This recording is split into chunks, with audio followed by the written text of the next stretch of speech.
You're listening to Building the Broncos with Nick Kendall and Carl Dumler, Broncos country's leading draft and scouting analysts.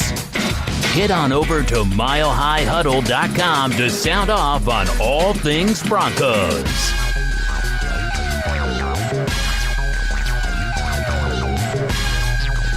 Hello there, Broncos country, and it is once again time for another episode of Building the Broncos. I'm your host, Carl Dumler, and I know I said that Nick would be back, but the man is enjoying his honeymoon, and who could blame him? So you're going to get me today, so very, very excited to be able to talk about the upcoming Cleveland Browns game, the battle of the two-win teams. So hang in there. We're going to have some fun talking about this because they're a very interesting team. As I know, everybody kind of thought that they were going to be the dark horse Super Bowl team. They were the darlings of the offseason, and I'll talk about that more as we get into this. But before we do that, I want to make sure that you can find us on Twitter. You can find Nick at Nick Kendall MHH, and of course myself at Carl Dumler MHH. And you can follow the podcast Twitter account at BTB Football Pod, and make sure you subscribe to our show and leave us a rating as we value your input. You can find the show on iTunes, Stitcher, and even that of YouTube. Also, make sure you head on over to milehighhuddle.com, a new affiliate of the Maven Coalition and Sports Illustrated. Also know that this podcast is powered by Overtime Media. This is the Overtime Podcast Network. All right, welcome back. And like I said, the Broncos this Sunday get to take on the Cleveland Browns. And they've been just one of the weirdest teams in the NFL. There is talent galore on this roster. I mean, you got Myles Garrett, Baker Mayfield, OBJ, Landry. I mean, the list can go on. Nick Chubb, kind of, I would say maybe one of the more underrated players in the NFL right now. But I just wanted to kind of break down the Cleveland Browns, just looking at the stats, and you can kind of get a little bit of a picture of who they are and maybe why they've struggled so much considering all the hype that came into this season. And so starting off just looking at their offense, this season they are 20th in total offense at 345 yards per game, 25th in points per game. Who would have thought that when you have Nick Chubb for your running back, you got OBJ, Landry for passing options. I know Njoku's injured, and so I mean that's part of it, but everybody kind of thought this is going to be one of the more high-powered offenses after last year where they just looked unstoppable at times. Then another big stat that's really showing up quite a bit for both the Broncos and for the Browns here, 29th in third down offensive percentage.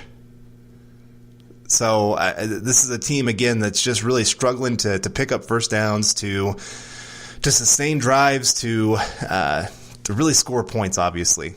And then on the other side of things, defensively, they are 21st in yards allowed per game, 365.4, and 22nd in points allowed per game at 25.9. Now, just watching them, I would say that those stats for their defense are a little bit out of sorts, in big part because their offense has been putting them in very bad situations. One of the big stats for this game for the Browns, they are 29th in turnover differential at -9 for the season. And I mean, obviously Baker Mayfield's a big part of that, having thrown 12 interceptions, which is tied for worst with Jameis Winston. And you got to remember, Baker's only played 7 games because the Browns had their bye week. So this has been a team that turns the ball over and just doesn't always play the most disciplined football on the field. A great example is the offense has committed the second most penalties in the NFL for offense, 70. On the other side of things, the defense has only committed the fourth fewest. And so this is a team that seems to have things kind of going in opposite directions a little bit on each side of the ball. And the defense has been put in bad situations. Teams have been able to score. This last week against the Patriots, obviously they had the scoop and score for a touchdown. They had other times where, of course, Nick Chubb's running for the end zone after a big run and fumbles the ball. You got Baker Mayfield with what's considered the next big butt fumble almost. I mean, he threw an interception on just kind of a little quick toss play. And so this is kind of a weird team right now. of what's going on, and just one of the more, again, undisciplined teams. The Broncos last week playing Indianapolis, when I had Jeff on the show, we talked about it, that they were one of the most disciplined and well-coached teams in football. Well, now comes to town one of the maybe worst coached teams in football, one of the most undisciplined teams in football. You've got lots of big personalities that it's one of those, it's kind of like the 2015 Broncos where they had lots and lots of personalities. And it's great when you're winning because those guys, it shows up as great attitude and fight and everything else. When things start falling apart, those voices get very, very loud in the locker room and can be very dividing for a team. And so right now for the Browns, they are a very divided team and just a team that's struggling just to put some wins together. And something else to kind of keep in mind, Baker, obviously, he's just not having the season that he had last year. Not only with the turnovers that he's showing, but also he's just not throwing many touchdowns. He's only had one touchdown per game, and he has one game where he doesn't have a touchdown. So, I mean, they've played 7 games. He has 6 touchdown passes. And so, again, they're just not putting consistent football on the field. And it's just crazy kind of watching them of where they are and how many mistakes they make. I don't know. Again, this is just such a weird game that if the Browns put everything together, they can be a very, very difficult team to play in the NFL. But they're kind of like the Broncos a little bit, and they can have those moments of looking good, and then one bad thing seems to derail the entire game for them. And so as we go through this, just kind of keep all those stats in mind of what could be the differences in this game. If the Broncos can go out there and force a couple early turnovers, Broncos could sneak one out. Right now they are 4-point underdogs in this game. The Broncos are at home. So that means that the bettors out there think that the Browns are a touchdown difference better than the Broncos, which is actually pretty big. It's one of the biggest spreads the Broncos have had this entire season. And so it just, again, showing the craziness of where things are at and people still believing in this Browns team to be a possibly elite team in the NFL. Even though they haven't shown it, even though their record doesn't show it, even though they've had so many things that are just not that are not showing well for them, people still believe that they're going to be able to turn something around here. And so it's just, I don't know. This is really a toss-up game to me because if the Browns continue to go down the path that they are, I think most people kind of watch the Baker Mayfield press conference here earlier this week where an interviewer or one of the media people asked him a question and he got pretty upset and then just ended up walking off the stage. And this is, I mean, we talked about it in our draft evaluation where I think all of us here at Mile High Huddle loved Baker Mayfield.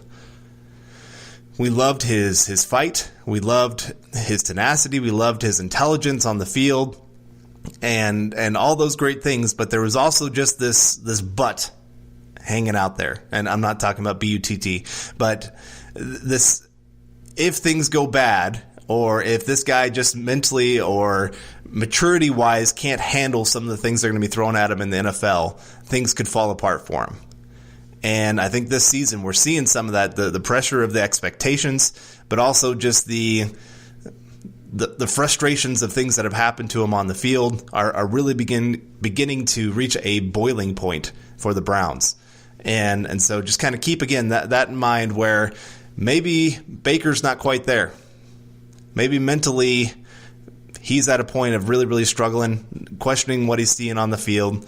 And I'm going to get into that of some of the things that are really difficult for him this season, that teams are playing him a little bit different and forcing him to throw to some of his weaknesses and taking away a lot of his strengths. And so, again, we're going to get into that. I'm going to get into how I would attack the Browns on both the offense and defense for the Broncos and just kind of break down how I think this game could play out for the Broncos this year. But we're going to take another quick break here, and so hang on there, and I'll be right back. This is the Overtime Podcast Network. All right, and welcome back to Building the Broncos. I am Carl Dumler, and of course, Nick is still gone. he will be back again for our next episode. And we should be recording, I think, Monday or Tuesday for it'll be the Broncos bye week. But we'll kind of break down a little bit of where the Broncos are at, what we think they should be doing to move forward this season and next season, all those kind of things. So I'm very, very excited to get to talk to Nick about that. And I mean, we've already been talking about that for many weeks. Even on this show, we've talked a little bit about some of the draft things going on that could be a possibility for the Broncos. But beyond that, let's just look at this game ahead for the Broncos. And I want to start with the Broncos offense versus Browns defense, because this is going to be kind of one of those, nobody quite knows what to expect from this Broncos offense for this week. When Joe Flacco goes down and they have to bring in a guy, Brandon Allen, pretty much very little is known about this guy. I mean, he's been in the NFL here for a little bit, hasn't taken an NFL snap in a regular season, struggled in the preseason quite a bit. I would say he's had his moments, but still had his struggles. And, of course, Broncos brought him over when their backup quarterbacks were struggling a lot. And, of course, Drew Lock goes down with injury and is not quite ready to return to the field quite yet. And so here we are, Brandon Allen, the guy that Chris Harris kind of said, I don't want to really comment about what I've seen from him because it's not fair to him. That's not exactly the most glowing review that you would hope for. I know that the coaches have said a little something about how he has a little bit of that it factor. I still never, because it seems like everybody says that about almost every quarterback out there. They have the it factor. Well, obviously only a few truly have the it factor. So we will kind of see. But I will say, going back, watching Brandon Allen when he was at Arkansas, he did seem to show up a lot in the big games when he was there in the SEC.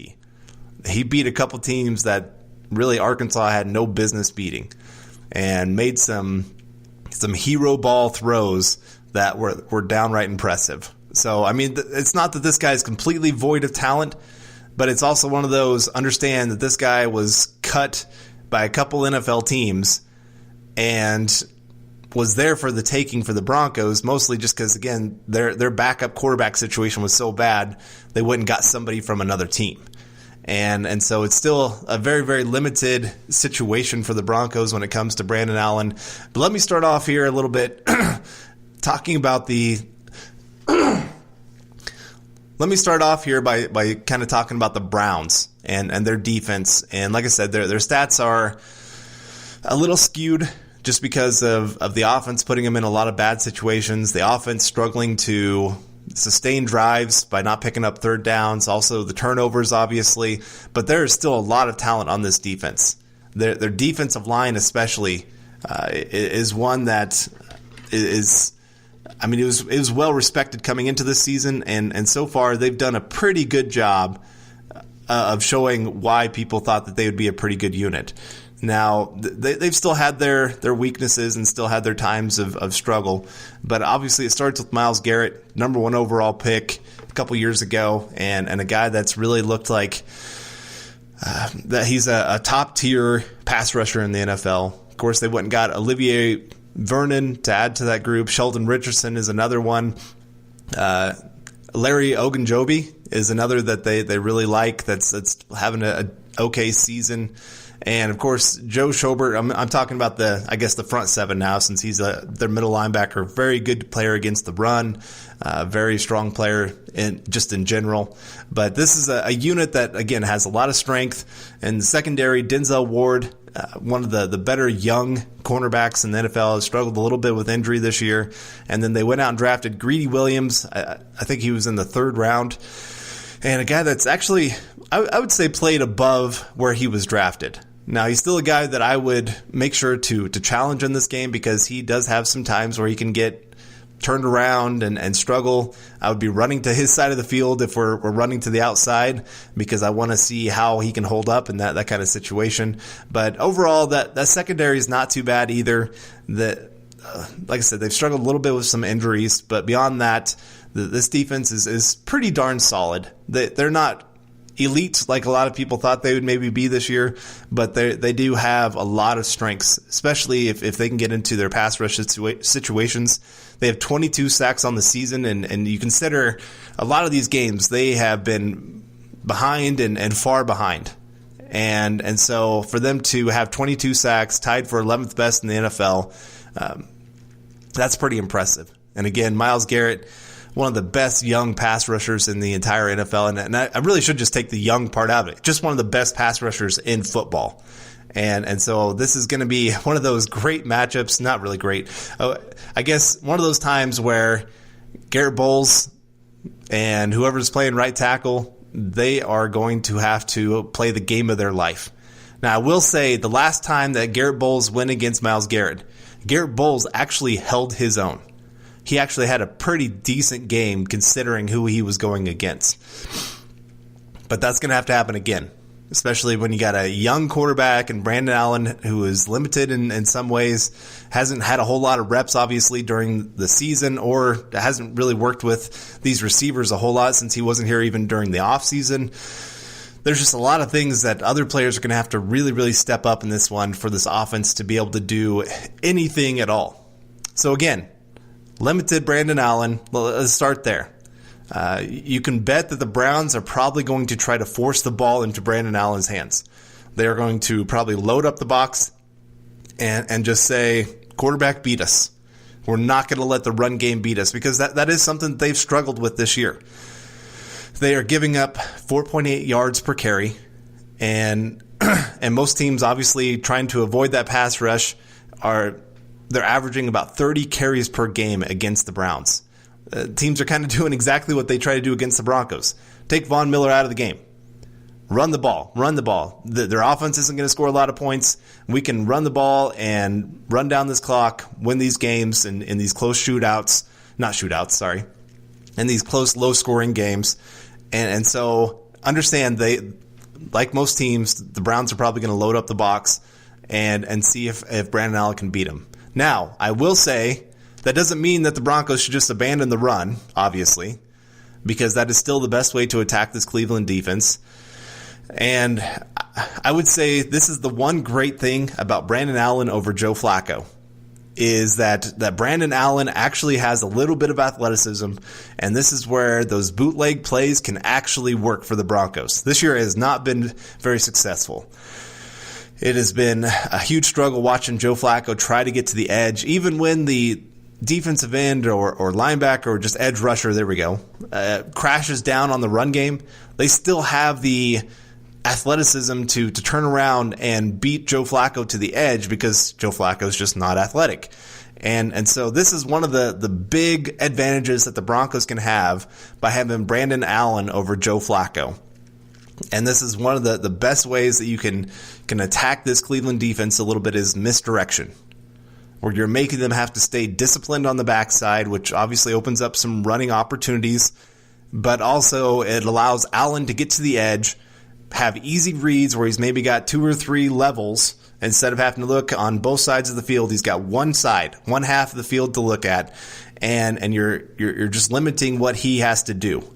And then you can say, okay, if these 3 guys or 2 guys or whatever it is are not open, either take off running or throw it away. And so this is trying to make things as easy as possible for Allen, but also trying to help open up the run game, and also trying to help the offensive line out. Because when you can get the defensive line having to run sideline to sideline instead of straight up the field, obviously that makes their job a lot easier. It makes them have to pause whenever there's a play action of it. Did they hand off to the running back? Are they passing? Whatever it may be. It just really opens things up for the entire offense. And so understand, all of that still means that the Broncos are going to be very limited. There's still going to be some frustrations when my guess is the Broncos are probably going to be leaning heavy on trying to win the field position battle and hoping that maybe they can get a big play here or there. Allen can throw the football down the field. He did show that at Arkansas, where he can hit some pretty good deep passes. And so there will be a couple opportunities for sure. But beyond that, I do think they're going to run, and there's going to be a lot of frustrations of seeing them run into loaded boxes. and trying to shorten this game as much as possible, but also protect, obviously, Brandon Allen as much as they possibly can. And so if they are going to run, I will say run to Olivier Vernon's side. He is a great pass rusher, but he does struggle to hold up in the run game. And so I would not run at Myles Garrett. Myles Garrett, again, one of the best, not only pass rushers, but just overall players in the NFL.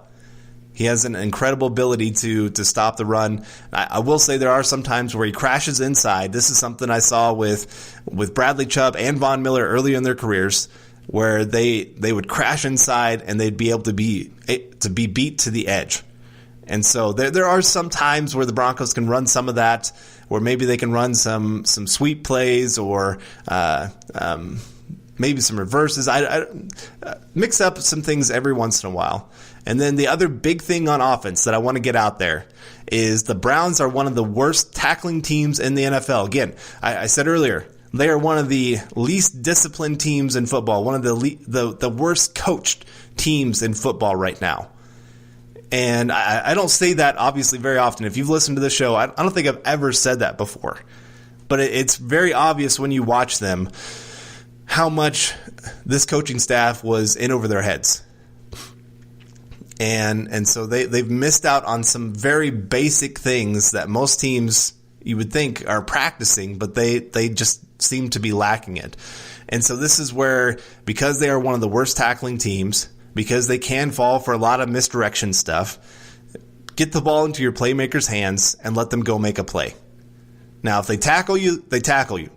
But take the easy targets sometimes, take the easy passes, maybe run some screen passes that are going to have to be there, and don't have to sit there and play hero ball for Brandon Allen. Because, I mean, if you put everything on him, if the Broncos get down early in this game and have to really go to the pass game, they are going to lose. I can promise you that. It's not going to end well for the Broncos. Brandon Allen cannot be the main guy in this game. It has to be everybody else around him to go win this game. You're going to win in spite of Brandon Allen instead of because of Brandon Allen.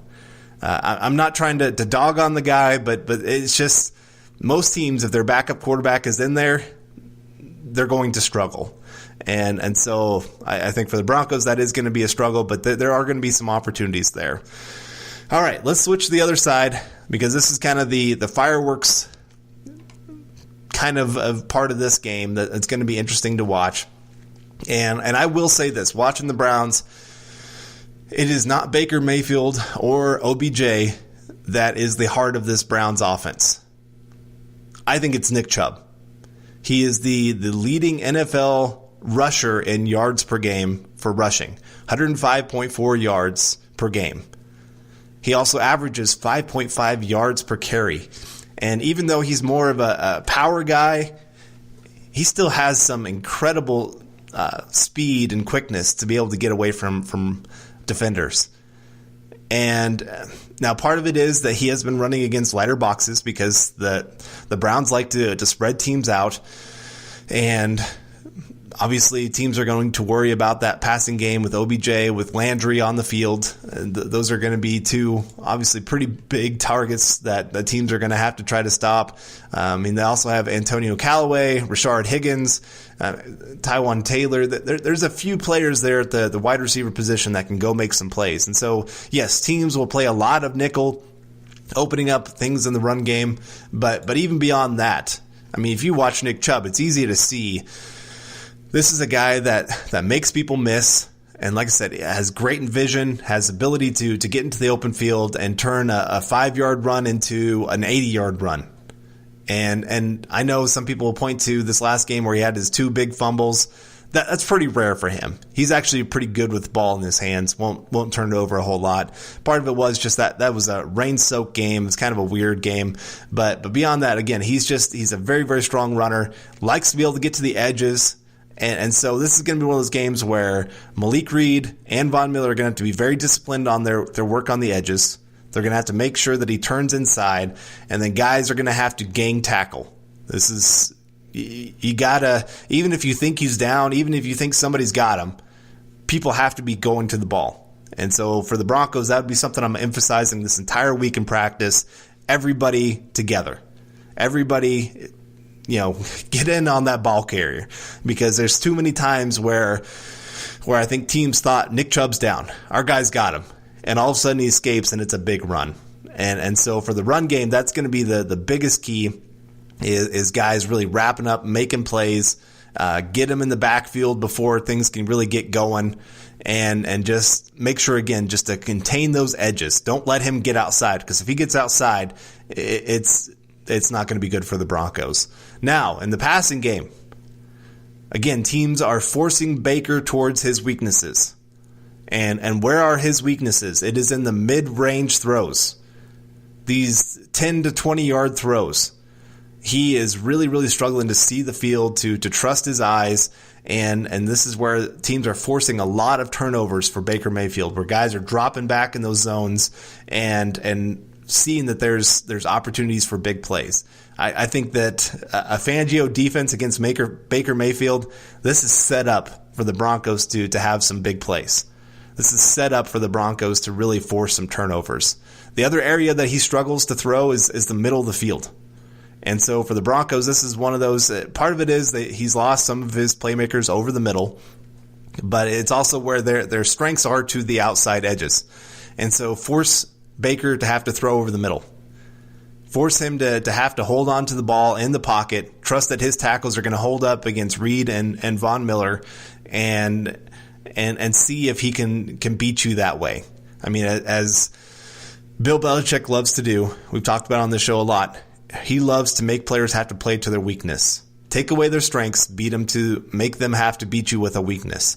And right now for Baker, again, he's just not seeing the field very well. And when you're not trusting your eyes, a lot of times, especially as a quarterback, you're going to force it outside. And I mean, I'm not trying to say that his height is an issue. I think this is just more when you've turned the ball over a lot. You hate to throw it into traffic. You hate to throw it over the middle and see another interception happen. And so for the Broncos, again, guard the edges, guard the boundary, and see what you can do. See if you can maybe force Baker into a couple bad decisions. And I think if the Broncos can do that, force a couple big turnovers, they stand a really good chance at making this game that right now they're 4-point underdogs turn into a surprise victory for the Broncos. All right, well, I think that's enough trying to break down a little bit of that.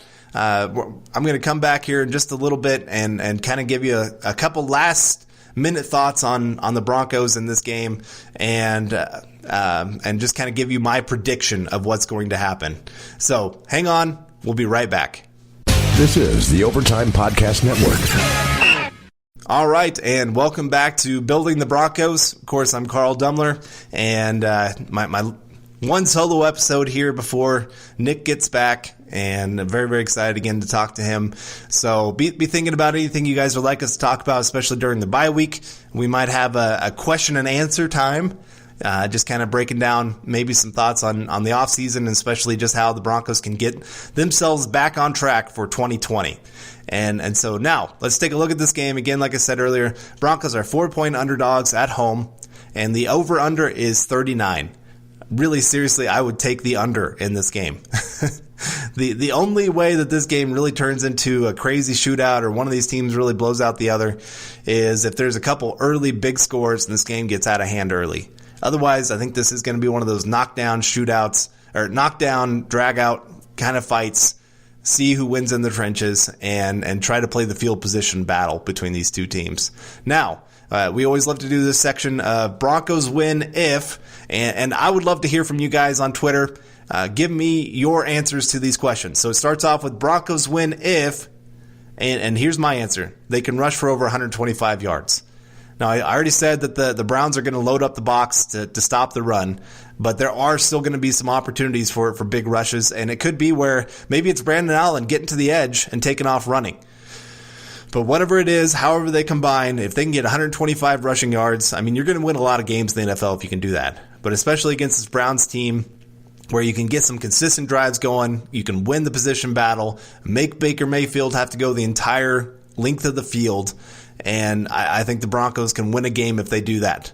Now, Broncos lose if Nick Chubb runs for over 100 yards. I mean, it's one of those, the Broncos have been doing much, much better against the run lately, but they've also haven't played a running back like Nick Chubb for a couple weeks here. They've played against some easier rushing teams. And so now here comes Nick Chubb. Can the Broncos contain him?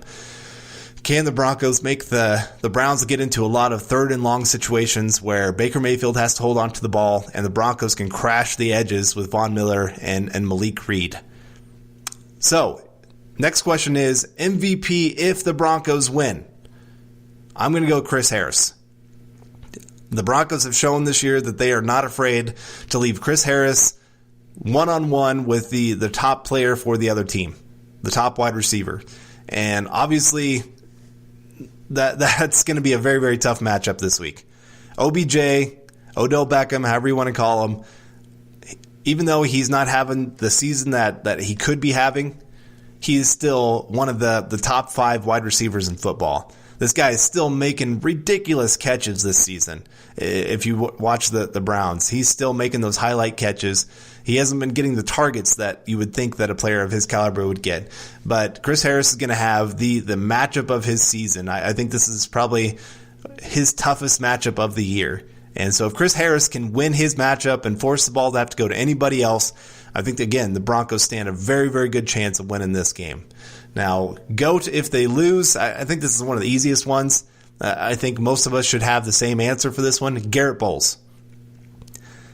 That matchup against Myles Garrett, good luck, young man. I can say that because I'm actually older than Garrett Bowles, but no, it is. This is going to be one of his toughest matchups of the year, and that's what's saying. I mean, the Broncos do play quite a few good pass rushers, but right now this is going to be the one that I have a tough time seeing Garrett Bowles win. But now on to the final one here, unsung hero. If the Broncos win, I'm going to go Mike Purcell. And I've loved this guy. I think he is probably one of the most underrated players of the Broncos this year. It's kind of like last year when nobody was talking about Shelby Harris, and then he's out there making play after play after play. Mike Purcell is that guy this year. He is out there just destroying offensive linemen. He's out there getting into the backfield. He is sustaining blocks. He's doing everything that you could possibly ask of this guy, especially considering that he wasn't even activated at parts of the season. And so this guy coming on, if the Broncos are going to stop Nick Chubb, Mike Purcell is going to be a big part of that picture. And I think he's really up to the task. He's got a really tough one with the Browns center this year. J.C. Tretter has been one of the more underrated centers. I know their offensive line as a whole has not been great, but the interior offensive line for the Browns has been pretty darn good. I didn't talk about that much, but Joel Bitonio, J.C. Tretter, both those guys have been actually probably top 10 at their position this year. And it's just been the other guys that have really been a struggle to watch for the Browns. And so, again, Mike Purcell going to have a tough matchup, but I think this is one he can still go out there and win and really be big for the Broncos. So, now on to my final score for this game. Unfortunately, as much as I do think the Broncos stand a pretty good chance in this one, I do think that they win a very low-scoring game, 20-13 towards the Browns. And as much as I'd love to say that the Broncos are going to win this one, I just have a hard time, especially with Brandon Allen at quarterback. I do think he's going to have one major mistake in this game that really sets up the Browns for an easy touchdown. And I wish I could say something different, but it's just kind of where the Broncos are at this season. They are just so limited on offense. It's hard to see them going out there and being able to put up 20 or more points. And I struggle to see the defense at times hold even the Browns. Like I said, they've struggled, but they still have playmakers out there. I think this is a game that the Browns can put up a few points against this Broncos defense. So that's going to be mine. Like I said, message me on Twitter, tag me or whatever you want to say. Let me know what your thoughts are, who you would have, what your thoughts are on Broncos win if, Broncos lose if, MVP if they win, GOAT if they lose, unsung hero. Well, that's going to wrap up today's episode of Building the Broncos, powered by Overtime Media. Of course, you can find me on Twitter at Carl Dumler MHH. And of course, you can find Nick at Nick Kendall MHH. And make sure you head on over to milehighhuddle.com, an affiliate of the Maven Coalition and Sports Illustrated. Also, head on over to iTunes and leave us a 5-star rating and a comment. Your support can help us continue to bring you our Denver Bronco deep dives. You can also follow the Building the Broncos podcast and all of our great audio content by subscribing to Huddle Up Podcast wherever you listen to podcasts. You can follow us on Twitter at MileHighHuddled and at BTB Football Pod. As always, as Nick loves to finish our Building the Broncos podcast, we hope you enjoyed it, and we will see you soon. Go Broncos. You've been listening to Building the Broncos. Join Broncos Country's deep divers at milehighhuddle.com to keep the conversation going.